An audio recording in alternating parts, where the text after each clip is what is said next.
Welcome to 5 Good Minutes. You're listening to today's inspirational message on the book of 1 Thessalonians with Brady Randall. We're continuing in the 1 Thessalonians 3 this week, and in this chapter, Paul is continuing to share ways to strengthen the faith of the Thessalonians. Here's what we read in verses 2 to 5. We sent Timothy, who is our brother and co-worker in God's service in spreading the gospel of Christ, to strengthen and encourage you in faith, so that no one would be unsettled by these trials. For you know quite well that we are destined for them. In fact, when we were with you, we kept telling you that we would be persecuted. And as it turned out that way, as you well know, for this reason, when I could stand it no longer, I sent to find out about your faith. I was afraid that in some way the tempter had tempted you, and that our labors might have been in vain. Now, I'm not sure if I like where this passage is going. What this text teaches, and for that matter, what the entire Bible teaches, is that God uses trials to strengthen faith. I don't necessarily like the sound of that at the outset, because hardship and difficulty don't sound very pleasant. And yet deep down, I think all of us know this to be true. Think about how this plays out in other areas of life. If you are trying to get stronger and you're working out and you happen to be lifting weights, what happens is that when you overwhelm a muscle or muscle group, your body undergoes micro tears, which heal up over time and help the muscle fibers to rebuild, which in turn makes you stronger. In the same way, roots of a tree grow deeper and trees become sturdier when they are made to withstand strong wind and storms. And this is exactly what God has designed for his people, that trials would strengthen the faith of his people. I've heard it said before that a faith that can't be tested is actually a faith that can't be trusted. And so this is a huge mindset change.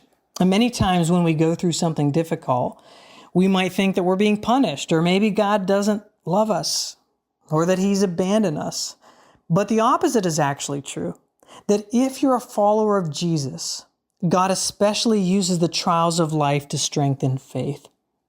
And Paul tells Timothy, whatever you do, don't be surprised or unsettled by these trials, because, in fact, you are destined for them. That God had this planned all along. Now, believers around the world are being persecuted at an alarming rate. Around 365 million Christians are subject to high levels of persecution and discrimination. And in fact, 1 in 7 Christians worldwide are persecuted. Over 5,600 were killed in 2023, and almost 15,000 churches and Christian properties were attacked. But this should not be surprising. In fact, God says very explicitly in 1 Peter chapter 4, 12 and 13, "Dear friends, do not be surprised at the fiery ordeal that has come to you, to test you," there's that word again, "as though something strange were happening to you. But rejoice inasmuch as you participate in the sufferings of Christ, so that you may be overjoyed when his glory is be revealed.